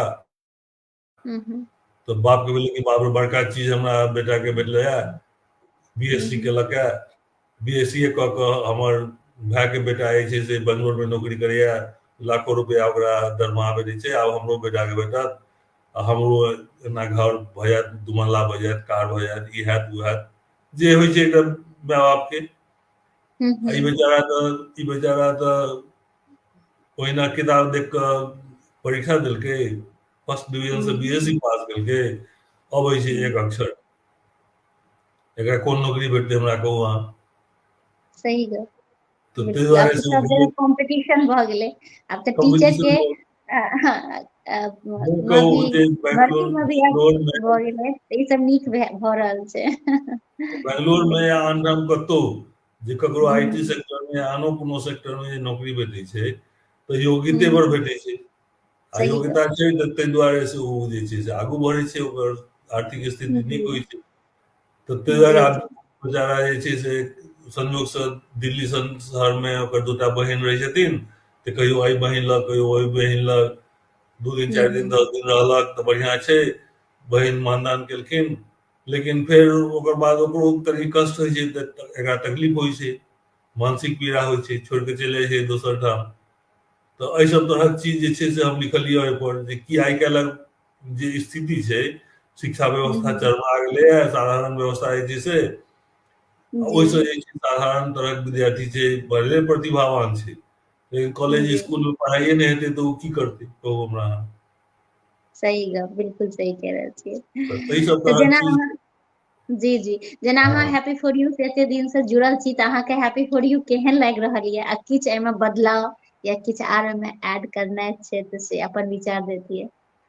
नहि हमरा तऽ बड नीक लगैया। सबसँ पैघ बात जे अहाँ लोकके प्रत्यक्ष सामने लबै छियनि, तऽ जी एहिमे तऽ ई जे छै से सबसँ नीक बात मानल जाइ छै, जे हम जी किनको बारेमे कहबनि तऽ ओ जी की हेतै नहि हेतै, भऽ सकै छै जे किछु हम लिपापोती करियै, किछु बेसी लिख दियै, किछु माइनस कऽ दियै, तऽ से जी हेतै। जी एहिठाम जखन हम प्रत्यक्ष छी, हम बजै छी, तऽ अहाँके एहिमे प्रमाणक जरूरत नहीं अछि कोनो, जे जी कहलखिन से सच कहलखिन कि झूठ कहलखिन। तऽ जी ई जी रूबरू चाहे प्रत्यक्ष साक्षात्कार ई बहुत नीक बात अछि। संगे संगे जी हम देखलहुँ हेँ जे अहाँ साहित्यिक रचना सब सेहो एहिमे शामिल करै छियै, निकालै छी, करै जी छी। जी जी तऽ कॉम्पिटिशन सेहो करै छी, हम देखलियै, हमरा कनि एहि बीचमे समय नहि भेटल तऽ हम भाग नहि लेलहुँ। जी तऽ जी जी दोसर बात छै जे कनि आइ काल्हि हम ठण्डासँ ग्रसित सेहो छी, हमरा आदत नहि छलै जे जाड़मे रहैके। तऽ जी पाण्डिचेरीमे रहलहुँ तऽ ठंडा तंडा लगै नहि छै, तऽ जी एहिठाम हमरा तते ठंडा लागि रहल है जे दिन राति हम कम्बल ओढ़ि कऽ बैसल रहै छी। तऽ ओहनमे सही बात छै। कखनो बिल्कुल सही घर कह बैसल छी, हमर बाजूमे ब्लोअर चलि रहलैए तऽ घर गरम छै, तऽ जी मुश्किल छलै। जी जी तऽ जी ई जी सबसँ जूझि रहल छी, एते हम जी से अपन रचना नहि पठा पबै छी, एखन हम ई सबमे भाग नहि जी लेलहुँ हेँ। जी जी जी कनि कनि हमरा एकटा पत्रिका छै, ऑफर पर ऑफर केल, अहाँ लिख के भेजू, लिख के भेजू, आइ अंतिम दिन छियै, आइ अंतिम दिन छियै, लेकिन हम नहि लिख पेलियै। तऽ जी सबसँ छी, लेकिन अहाँ बहुत नीक कऽ रहलहुँ हेँ। तऽ छै जे जी अहाँ लोक सबके बजबै छियनि, बड़ बढ़िआँ बात। तऽ अहिना बजबैत रहियौन, आ संगे संगे से जेना कॉम्पिटिशन सब होइ छै से सब करैत रही। जी कोनो दिन कविता के भेल, कोनो दिन कहानी भेल, कोनो दिन बिहन कथा भेल। आ हमर जी आग्रह रहत जे अहाँ सब बिहन कथा दिस ध्यान दियौ, एहि दुआरे बिल्कुल बिल्कुल जे जी जे साहित्यिक और सामाजिक स्थिति छै आइ काल्हि, लोकक जी गति छै जे लोक पढ़ऽ नहि चाहै छै समय जी अभाव के कारण, तऽ ओहनमे जी जे बिहन कथा सामने औतै तऽ ओ जरूर जी पढ़तै। सही तऽ बात तै अहाँ सही देखैत हेबै जे हमर बिहन कथा के बारे में बहुत लोग लिखै छथि, बहुत लोग बजै छथि, जे जी बहुत हुनका सबके नीक लगै छनि। तऽ नीक लगै छनि, सही पढ़ै छै तैं नीक लगै छनि। तऽ बिल्कुल सही पढ़बे कह नहि रहे छी करथिन तहन नीक आ बेजाय की। तऽ हमरा एहि सही बातके खुशी होइए, भऽ सकै छै हमर लिखलाहा ओते बढ़िआँ नहि होय, लेकिन नहीं पढ़ै नहीं बहुत सुंदर बहुत सुंदर। हमहूँ पढ़ने छी, बहुत ही नीक रहैया। और देखियौ कि अपन सबके आब 1-1.5 घंटा होयले जा रहल य, पते नहि, समय के पते नहि चलल, अहाँके रचना सुनय में बिल्कुल भी पता नहि चलल। तऽ अगर अहाँके कोनो अगर रचना सुनाबे के हुए तऽ अहाँ सुना सकै छी, एहि के साथ फेर आइ के लाइव समापन करब। एक मिनट देखै छी। कहै जी छी अहाँ। जी जी। और सब गोटे के बहुत बहुत धन्यवाद दी कि अहाँ सब ई लाइव से जुड़लहुँ और हमरा सबके प्रोत्साहित करलहुँ, एहि लेल अहाँ सबके हृदय से आभार। और ई काव्य धारा हर बृहस्पति के साँझ में 5 बजे होइए। एखन आदरणीय डॉक्टर प्रमोद कुमार जी एलखिन हैं, तऽ बहुत बहुत धन्यवाद अहाँके।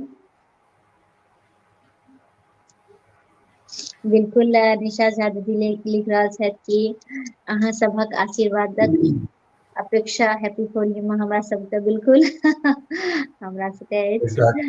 एकटा कविता जी हम पाठ करै छी, जी जे सुनायब छै हमर मुदित मन किताबसँ। जी आ ई मैथिली के हमर पहिल कविता अछि। वाह, सुनायल जाय, स्वागत। मैथिली में ई पहिल कविता अछि। जी सुनाबी। शीर्षक छै लाल दीदी।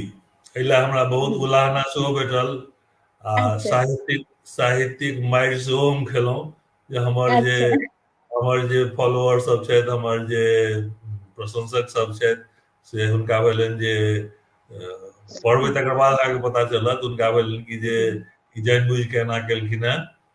जी जी। तऽ ओ हमरा से मने पन्ना दर पन्ना लिख कऽ हमरा फेसबुक पर भेजने छथि जे अहाँ एहन अच्छा केना भेलहुँ अहाँ। अच्छा सुनाइए। तऽ चलो। हम पढ़ै छी, तऽ शीर्षक जी छै चलो। लाल नीति। चलो।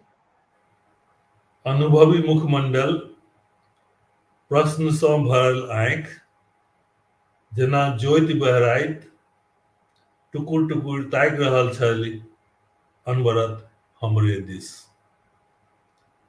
बस में बैसल छल, बाहर से क्यों बजलकै, उतरऽ लागल, नजर हमरे दिस टांगल लटकल। नेहरू रौ, हमरा गाम में सब नेहरू कहैया, तो वह हम लेलिए। नेहरू रौ, नहीं चिन्हली, नहीं चिन्हले। हम अवाक, हम अवाक। के भऽ सकैत अछि, के भऽ सकैत अछि, मुदा छी मुग्ध। नेहरू जे बजौलक, आ नेहरू तऽ केओ आन नहि हमरा बजौने हैत, जे हमर वेरी गाँव गुड। हमरा जनैया सएह बजौने हैत। जी जी। नेहरू जे बजौलक, हमहूँ उतरि गेलहुँ। फेर वएह प्रश्न, नहीं चिन्हले। फेर वएह प्रश्न, नहीं चिन्हले। गोर लगलियै, पाँज में भरि लेलक, पाँज में भरि लेलक, दुनू हाथे गाल थपथपौलक, आँखि में नोर, ओकरो आ हमरो, ओकरो आ हमरो। अनचोके लागल, ई तऽ मायाक स्पर्श सन। अनचोके लागल, ई तऽ मायाक स्पर्श सन। मुदा ओ तऽ स्वर्गीय, माय तऽ हमर स्वर्गीय। ई तऽ मायके स्पर्श छियै, लेकिन ओ तऽ हमर माय तऽ छथि नहि, स्वर्गीय भऽ गेल छथि। ओ तऽ स्वर्गीय, तखन ई के? एहन ममता, एहन दुलार कहिया भेटल छल? किछु स्मरण नहि, विस्मित छी, कोनो सपना तऽ नहि। तखने ओ बाजल, हम छियौ लाल दीदी, आब चिन्हले? ई सुनतहि स्वर थरथरायल, कोनोना बजलहुँ, हाँ 30 बरख बाद, 30 बरखक बाद आइ देखलियौ, क्षमा करिहें, तोरा सनक नजरि नहि ने अछि, तोरा सनक नजरि नहि ने अछि। देखियौ, नहि जानि ई गाड़ी कतय धरि जायत, मुदा आब चलत सनासन दनादन। दुनू गाल पर दीदीक थपकी के, दीदीक थपकी जे थपकै छै। ई गाड़ी चलत, ई गाड़ी चलत दनादन सनासन, दुनू गाल पर दीदीक थपकी जे थपकै छै। ई हम लिखलियै। ई लाल दीदी हमर कविता छले। बहुत ही बहुत सुंदर। लगलनि सबके, बहुत भावुक बिल्कुल। छलैया। हम जी जी। बिसरि जाइ छियै, लेकिन जे हमर अपन छथि, जे ओ नहीं हमरा से बिसरे। दूर भऽ कऽ रहै छथि, ओ नहि बिसरै छथि, भले समय कतबो बिल्कुल भऽ जाय। सही, बिल्कुल सही कह ओ रहल बात छी। छै, अपनापन एकरे बिल्कुल कहै छै। बिल्कुल। बहुत ही नीक लागल, अहाँ हैप्पी फॉर यू पर एलहुँ, एतेक समय देलियै एहन नीक नीक रचना के संग, अहाँ से एतेक नीक नीक गप भेल, आ जतेक लोग जुड़ल छी, जे बाद में भी जुड़ब, देखब हमर सबके लाइव के, उनको भी हमरो बहुत बहुत हमरो धन्यवाद। बहुत नीक लागल जे अहाँ हमरा अवसर देलहुँ। अहाँके सबसँ पैघ धन्यवाद सबसँ पहिने। आ दोसर बात, जे सब एहि कार्यक्रम से जुड़ला है ऑनलाइन, सबके बहुत बहुत धन्यवाद। हम तऽ छोट छीन आदमी छी, हमरा कोन, हम तऽ एखन साहित्य में प्रवेश मात्र केलहुँ हैं। तऽ रहैया जे चूँकि मैथिली मातृभाषा छी, ओहि अधिकार से हम लिखै छी। तऽ हमरा तऽ पढ़ने नहि छी मैथिली, नहि हमरा ओहिमे डिग्री अछि। तऽ ताहि दुआरे से चूँकि मैथिली हमर मातृभाषा छी, तो डराइतो झोंकाइतो लिख लै छी अपन गलती होइया तो हम लोग सबसे करेक्शनो करवा लै छी हमरा में को धाक नहीं लगेया जे हमरा ई बिल्कुल बात बहुत नीक कहै छै ने जे कतबो मारि खाय पीट के खाय आ केनाहियो खाय अगर मीठ खाय तो मीठ लागबे करतै तऽ नहिये छै जे केनाहियो अपना सबके मातृभाषा मैथिली छै केनाहियो लिखबै तऽ नीक लिखेबे करतै आ ओनाहियो अहाँ बहुत नीक लिखै छी अहाँके रचना सबके बहुत लोक प्रशंसा करैत अछि अहाँके रचना प्रशंसनीय अछि तऽ बहुत ही सुंदर रहल एहि के साथ आइ के लाइव के समाप्त करब सब गोटे के प्रणाम जय मिथिला जय मैथिली अहूँ के धन्यवाद प्रणाम जय मिथिला जय मैथिली जय मिथिला जय मैथिली प्रणाम